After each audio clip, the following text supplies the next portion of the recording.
Halo gengs, selamat pagi, waktunya ngopi. Welcome back to kopi-kopi ala-ala suka-suka. Bersama saya di kopi-kopi ala-ala suka-suka. Tentunya suka-suka saya. Oke, ini mulai sedikit serius ya. Kita membicarakan si kopi dari roastery di Bali, Canggu, si Hungry Bird. Ethiopia Revisa atau Abadir. Kalian udah tahu openingnya seperti apa. Dan impresi pertama saya, walaupun ini memang aromanya kurang menyemerbak ketika dibuka, tapi ketika di brew ternyata nggak gitu kalah ya. Tapi kita akan cobain, karena kemarin katakanlah brew asal-asalan menggunakan Hario Swiss difungsikan sebagai V60 dengan brew apa adanya. Kita akan coba sedikit serius dengan Hario Switch, akan memberikan output rasa seperti apa. Let's go. Yang kita butuhkan timbangan.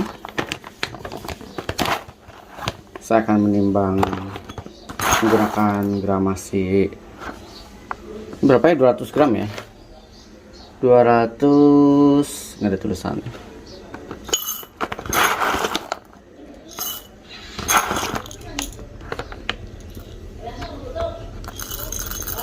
Saya akan main di 20 gram.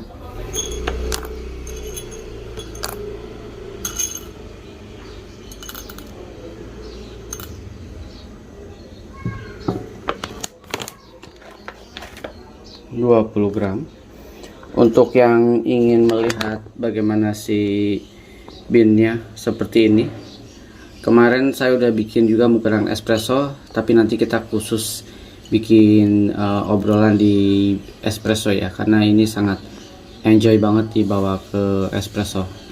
Ini enggak light roast garis keras, natural. Ini adalah medium yang bisa dibawa ke espresso yang sangat sweet, juicy, flowery, dan sangat berry, black tea dan lain-lainnya. Enak lah pokoknya, hintsnya sangat sweet, jasmine atau black tea atau buah berry yang udah matang tuh wanginya kayak gitu. Banyak cincong. Kita akan menggilingan.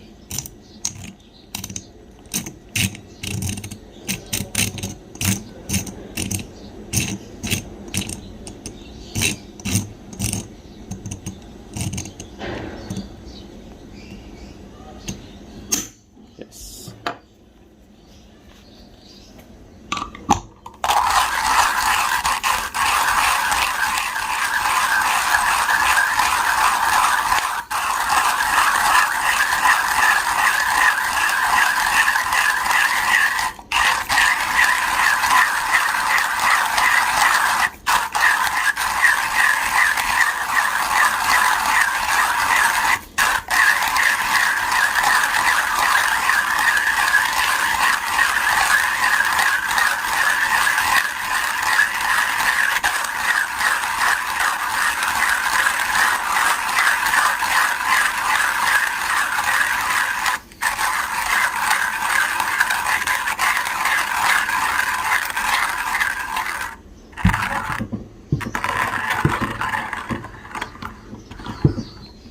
Selesai.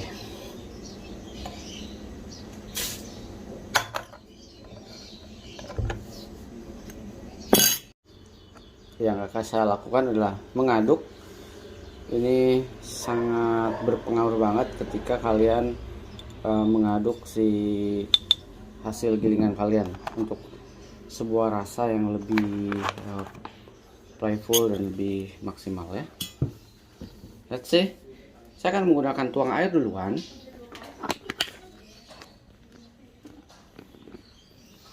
Saya akan metode tuang air duluan. Saya pakai suhu 95 derajat Celcius. Tapi ketika dituang dia akan mengalami penurunan di mungkin 93 derajat Celcius. Saya akan main di 250 ya. 250. Lalu kita tuangkan kopinya.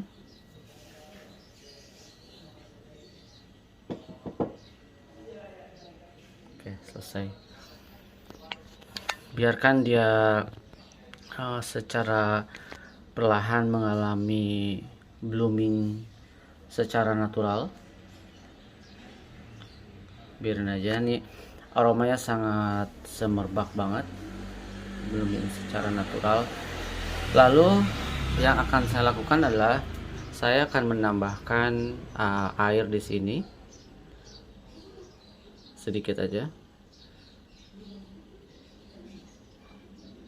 sampai dia mencapai titik di ya selesai. Tambahkan segitu.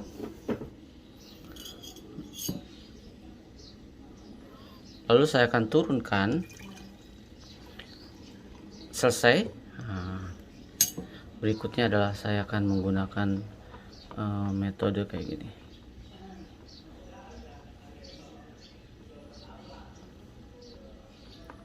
Metode digoyang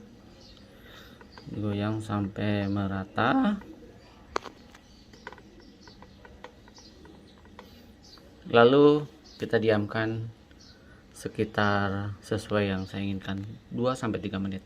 Jadi konsep saya adalah memberikan ekstraksi light di yang pertama, mungkin ini sekitar 100 ml. Lalu kita akan memberikan sentuhan ekstraksi yang lebih maksimal di di penurunan berikutnya. Jadi nanti di bawahnya baru dia akan mix antara lights dengan full body sehingga dia memberikan sensasi rasa yang lebih kompleks. Ini so taunya saya ya. Jangan percaya.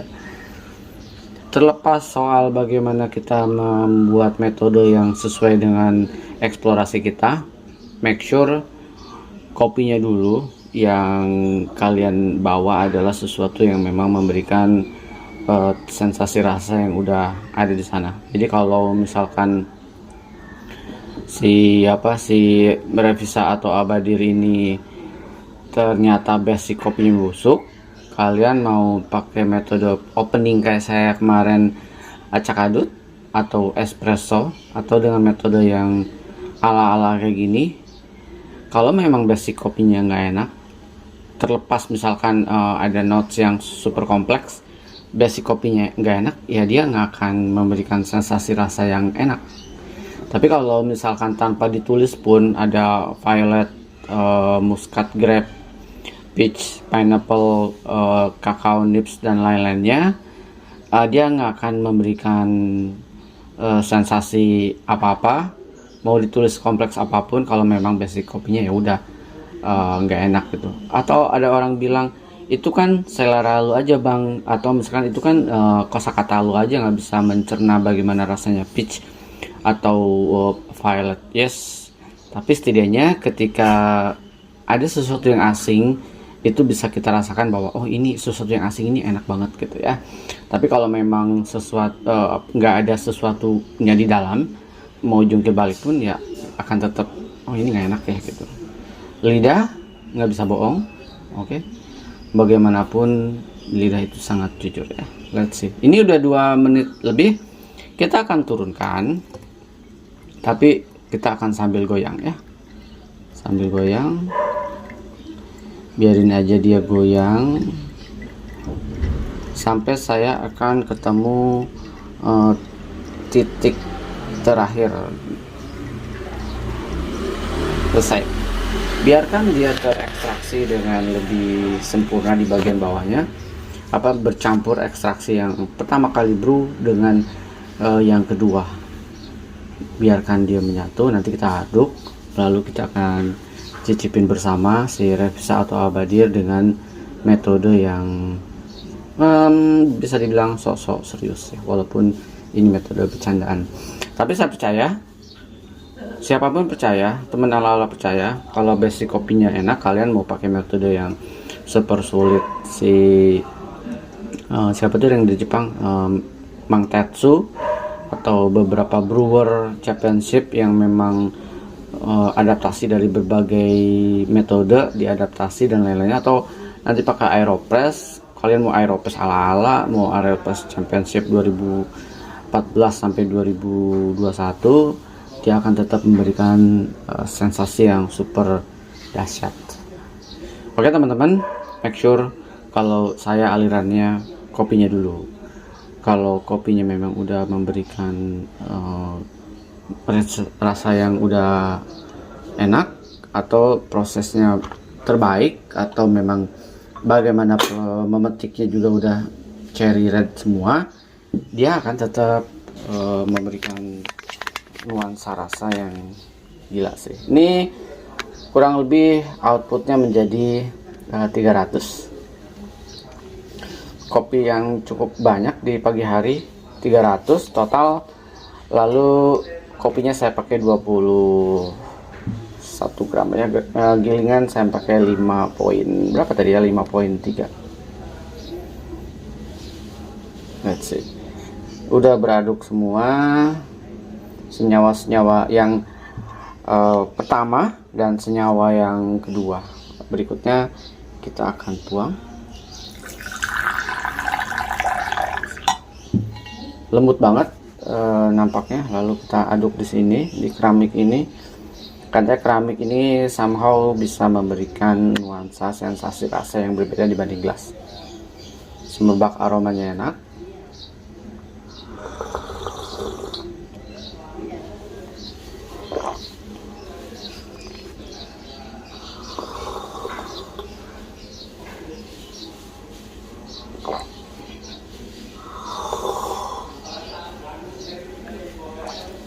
Jadinya memberikan rasa yang super sweet banget. Tapi saya lebih suka brew acak-acakan yang kemarin, sweetnessnya lebih kencang. Dan metode yang ini dengan metode acak-acakan kemarin ini sangat smooth banget di mulut, lembut banget. Yang kemarin itu kayak ada kalau istilahnya apa ya, beragajulan gitu ya kalau anak muda zaman sekarang. Beragajulan, bukan acak adut tapi memang urakan ya. Rasanya sangat urakan banget. Kalau ini tuh lebih elegan, lebih mewah, lebih apa namanya, kalau tarian itu lebih ke tarian Bali yang gemulai, bukan tarian kecak yang heboh. Nah, kalau yang pertama tuh yang saya brew yang pertama kali tuh kayak tarian kecak ya, yang heboh banget. Kalau ini tuh yang tarian yang mengalun, lembut, enak.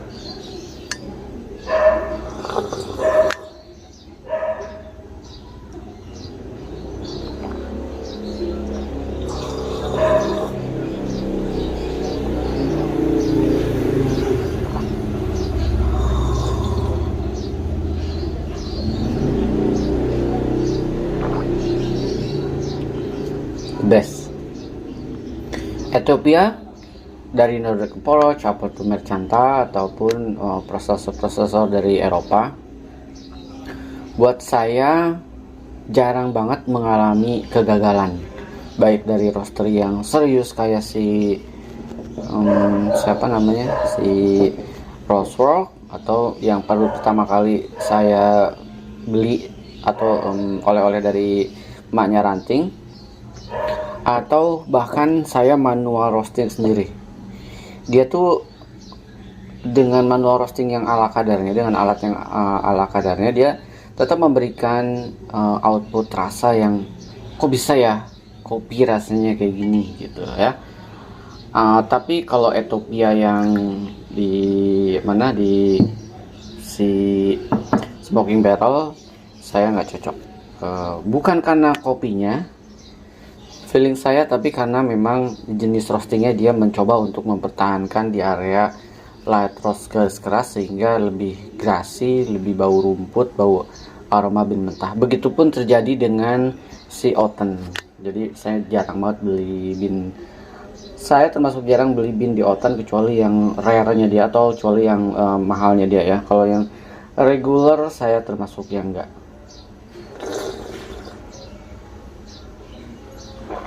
Ini enak banget, 2 kali brew.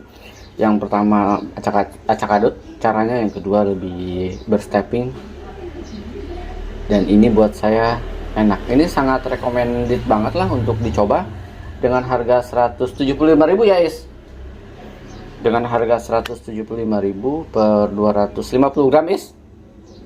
250 gram buat saya ini layak untuk dicoba. Buat kalian yang mencari kosakata rasa baru, sensasi rasa baru yang mungkin kayak gini nggak bisa ditemukan di kopi lokal ya. Setiap kopi punya karakteristik dan keunikannya masing-masing, tapi kalau kalian mau explore Ethiopia itu bisa memberikan kekayaan rasa yang terkadang ya kita merasa terkejut, terjengkang, atau sangat membagongkan sekali rasanya. Cukup, saya akan tuang semuanya. Kita akan mulai bekerja sambil ngopi. Teman-teman, cukup sekian bacotan saya. Semoga di brew kedua ini memberikan sudut pandang lain tentang si Revisa atau Abadir ini dari Hungry Bird Roastery Canggu. Semoga nggak ada persepsi yang merugikan roastery, atau semoga bisa memberikan sudut pandang lain ke teman ala-ala yang sama-sama mengeksplor rasa baru, sensasi baru, dan kosakata baru, atau sesuatu yang kok ini baru ya gitu, atau kalian mau mencari sensasi lain di luar kopi-kopi lokal. Sebenarnya kopi-kopi dari Ethiopia tuh sangat kaya banget, dan saya termasuk yang cukup impress pertama kali saya mengeksplor kopi Ethiopia dalam konteks keluaran dari prosesor atau produser atau sesuatu yang punya embel-embel kredibilitasnya bisa dipertanggungjawabkan lah ya. Kredibilitas sama traceability-nya saya bisa cek. Revisa ini kalian bisa cek traceability-nya. Kelebihannya kalau kopi-kopi yang memang based on prosesor itu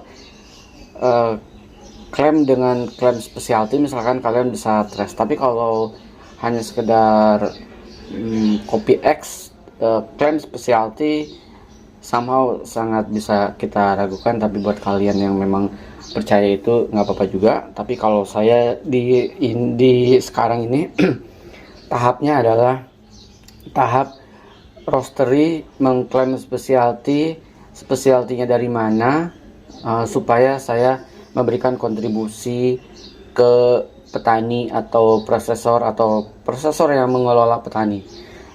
Jadi kalau misalkan jadi kalau misalkan spesialty dari roastery X itu dia beli dengan harga yang sesuai dengan dia bayarkan di petani, dan dia jual dengan harga yang sesuai dengan yang saya bayar, dan rasa dengan yang saya bayarkan itu setimpal, sangat adil. Tapi ketika misalkan dia klaim specialty dengan harga yang cukup mahal, lalu ternyata dia tanpa ada traceability-nya dan beli di petani dengan harga murah meriah, dia jual dengan harga mahal, saya nggak memberikan kontribusi ke petani, saya hanya memberikan kontribusi ke roastery-nya. Jadi saya mau hulu ke hilir saling rasa merasakan, gak cuma di tengah-tengah aja yang mendapatkan keuntungan besar.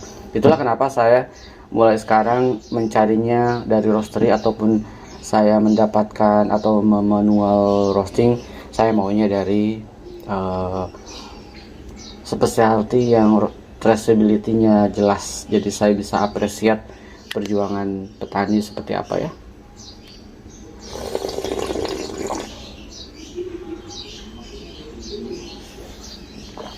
Ciao.